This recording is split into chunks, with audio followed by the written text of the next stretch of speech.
Bonjour à tous et à tous et bienvenue dans ce brief hebdomadaire en date du 15 octobre. J'espère que vous allez bien. Comme d'habitude, nous allons balayer le calendrier économique, puis nous allons analyser le S&P 500, puis le Nasdaq et on va finir par le BTC. Alors, le calendrier économique de cette semaine, cette semaine, pas grand chose en termes de data significatifs. Comme toutes les semaines, je pense que nous allons avoir les chiffres du chômage, mais mis à part ça, pas grand chose. Alors, si on revient à la semaine dernière, semaine précédente,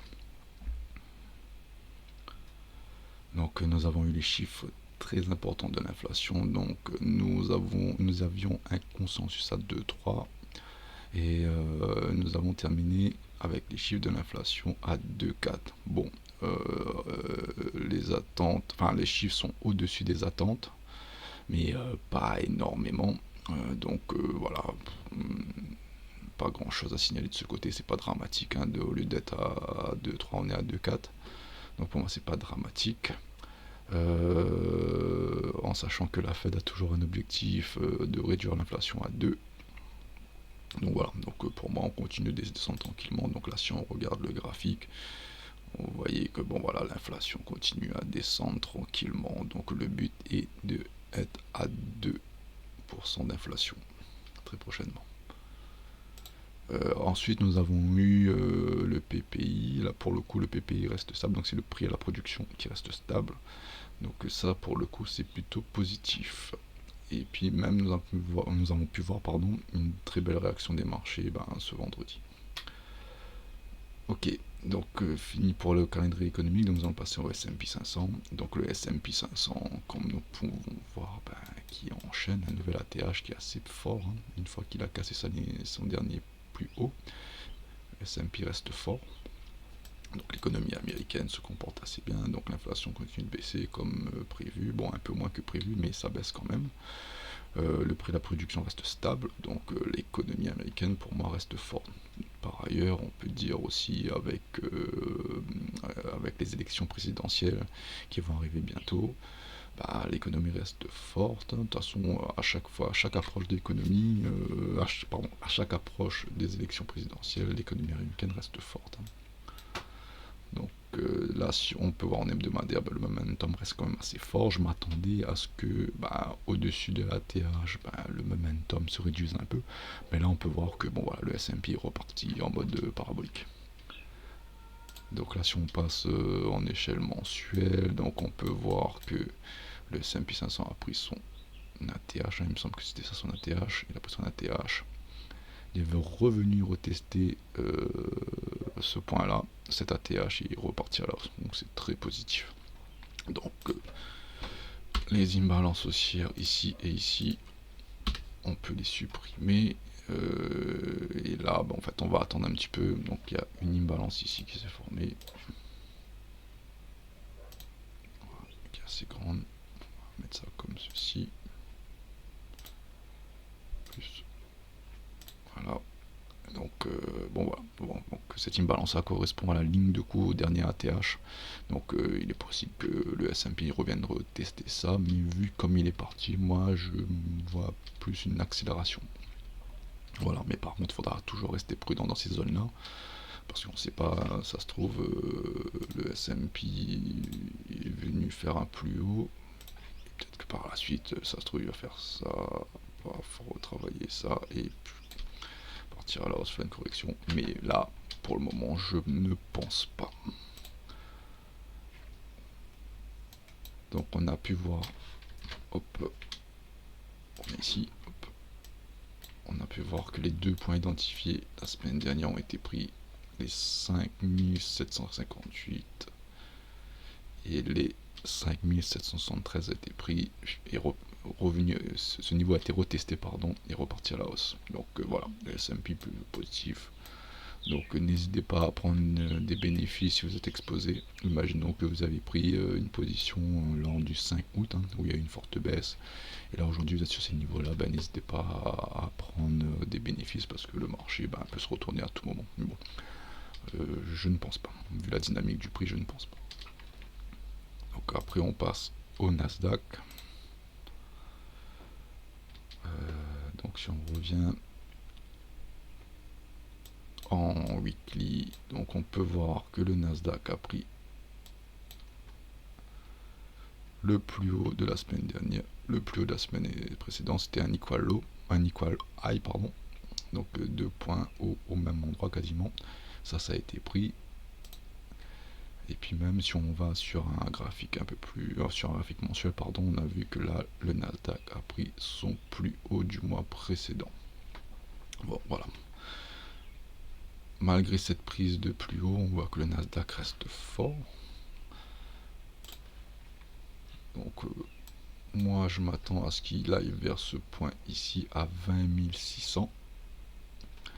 Mais là il faudra faire attention, c'est qu'en fait le Nasdaq a quitté son imbalance baissière. Donc là il a pris ce point là.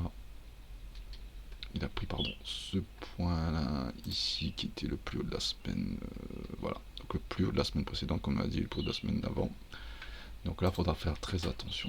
Est-ce que le Nasdaq est venu prendre les stops ici et réintègre, prise de stop, réintégration, retravail et vers le bas?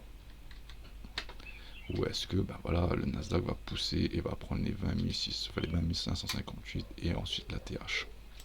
Donc là on est dans une zone où il faudra faire très attention, parce que à tout moment le Nasdaq peut se retourner parce qu'ayant pris c'est plus haut.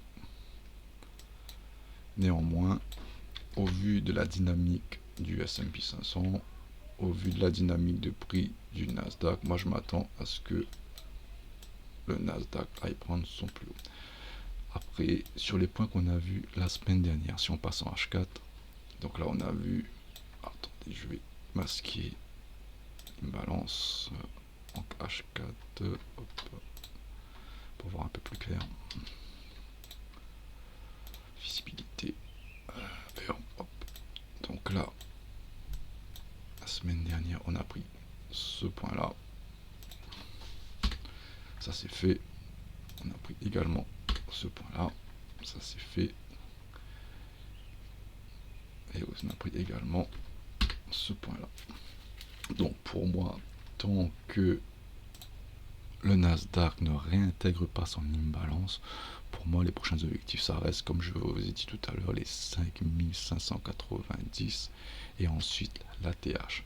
Par contre, si le Nasdaq réintègre, moi je m'attends à ce qu'il vienne retravailler. On va passer en H4 cette fois-ci, qui viennent prendre ce plus bas à 2109. Si jamais il réintègre son imbalance, mais bon, moi au vu du S&P 500, moi je pense que le Nasdaq va aller vers les plus hauts. Donc, voilà, donc pour moi, je vous répète, les niveaux à surveiller, ce sera les 20 590, puis ensuite la TH. En cas de réintégration, pour moi on se dirige vers les 20 109. Après il y a cette imbalance que le Nasdaq a réalisé en H4. Donc tant qu'on ne perd pas cette zone en H4, pour moi le Nasdaq est haussier. Si on perd cette zone, puis ensuite on perd l'imbalance baissière en daily, pour moi le Nasdaq sera prêt à corriger un peu plus. Donc voilà. Passons au BTC. Alors le BTC, si on passe en mensuel, donc on voit que le BTC est venu prendre, pas encore, non, il n'est pas venu prendre son plus haut du mois dernier, donc je pense qu'on va y arriver cette semaine. Hein. En weekly, donc on voit que Bitcoin n'a toujours pas cassé sa trendline baissière. Attendez, je vais la tracer pour être sûr, mais il me semble pas. Hein. Voilà. Donc cette fameuse trendline, Bitcoin a du mal à la casser. Une fois que le Bitcoin aura cassé cette trendline, je pense que là on va vraiment se diriger vers un push haussier assez violent, parce que tout simplement il y a ces points-là et la TH qui sont en attente d'être pris depuis un certain moment. Donc là, pour vraiment donner une bonne impulsion haussière, il faudrait que le Bitcoin casse cette trendline, revienne la tester et puis il repart. Il va prendre les points ici, ici et ici. Et bon, voilà, pour le moment, c'est pas le cas, même si en weekly, on peut voir que le Bitcoin est venu prendre son plus bas de il y a 2 semaines, la semaine précédente, a réalisé une bougie, on va dire, d'indécision. Puis la nouvelle semaine, dès lundi, ça push dans l'autre sens vers le haut.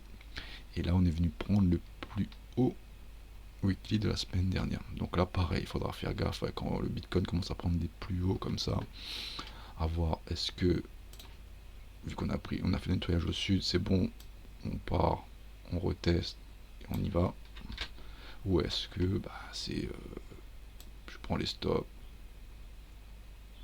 je réintègre, je redescends. Donc voilà, c'est ça qu'il faudra surveiller en weekly cette semaine. Et surtout, la trade line que je viens de tracer juste avant, il faut qu'elle soit défoncée. Une fois qu'on aura défoncé cette trade line, là on pourra spéculer à la hausse. Maintenant, si on passe en journalier, on voit que le Bitcoin est toujours dans son imbalance baissière. Elle travaille toujours, elle n'a pas cassé son imbalance baissière, donc elle est toujours dedans. Donc là, ce qui serait positif en journalier, c'est que le Bitcoin, il retravaille encore un petit peu, il part, il reteste, il part à la hausse. Ça, ce serait pas mal, mais par contre, s'il reste trop longtemps là-dedans, et n'arrive pas à aller vers les plus hauts, on travaille, et puis on repart vers les plus bas. Maintenant, si on passe en H4, on peut voir que les objectifs identifiés en H4 ont tous été atteints. Donc tout d'abord, attendez, je vais masquer ça, ça va être un peu plus simple. Hop, tac, hourly, hop.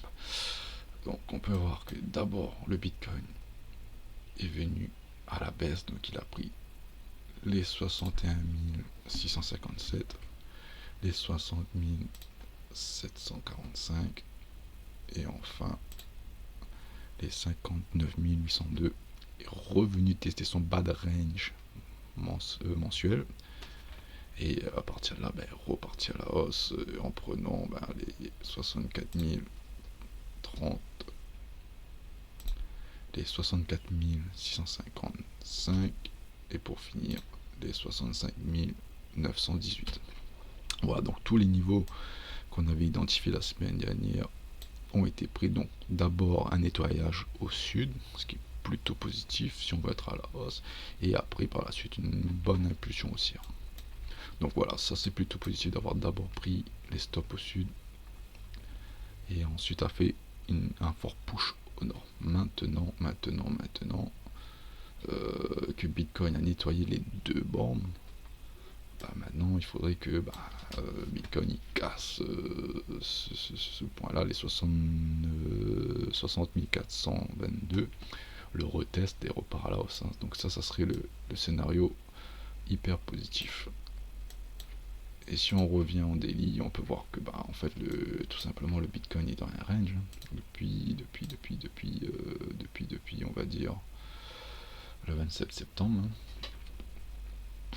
Donc le range c'est entre ces bornes là, je vais épaissir, hop, et ces bornes là, on va dire ça comme ça, hop, ici on va prendre ce plus bas là, ici, hop, voilà, donc le Bitcoin oscille dans ces deux bornes là, donc ce serait hyper positif, hyper bullish, ça serait que le Bitcoin casse, reteste sur le range, repart à la hausse. Parce que là, en état actuel, c'est prise de stop, réintégration de range, pardon. Donc une fois qu'on a réintégré le range, l'objectif c'est le bas de range. Donc voilà, s'il repart vers le bas de range, c'est pas très positif. Mais par contre, s'il casse les 65 754, le retest et repart là, c'est hyper bullish.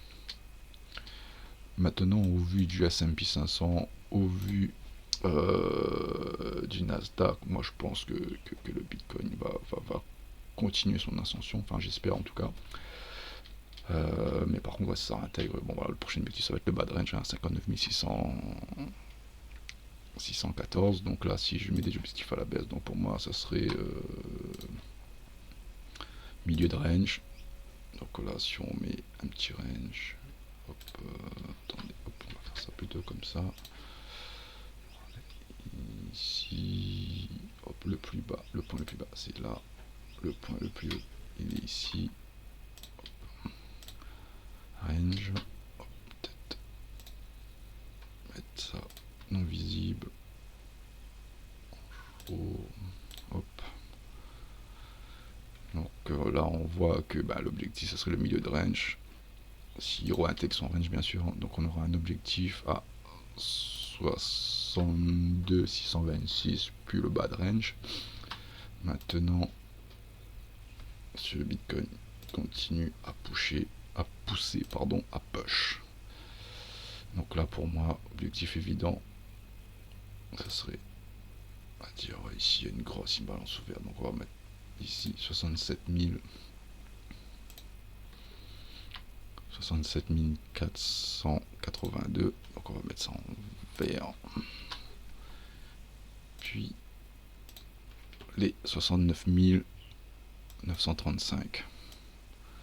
Maintenant si ces deux niveaux là sont pris, il restera après les 71 875 et après je pense que c'est la TH. Donc voilà, à surveiller. C'est fini pour moi, j'espère que cela vous a plu. Donc si cela vous a plu, n'hésitez pas à aimer, à vous abonner. Par ailleurs, je vous invite à nous suivre sur les réseaux sociaux. Donc là, vous pouvez voir que vous pouvez nous retrouver sur Twitter, enfin sur X, ancien Twitter, sur Instagram. J'ai aussi un blog sur lequel je balance pas mal d'articles sur les marchés financiers, la macroéconomie, et aussi vous pouvez suivre mes idées de trade sur TradingView. Donc n'hésitez pas, le lien est en description de la vidéo, donc n'hésitez pas à nous suivre parce que je mets des updates de mes analyses hebdomadaires sur les réseaux. Donc j'espère que cela vous a plu. Très bonne semaine de trading à vous, et à la semaine prochaine.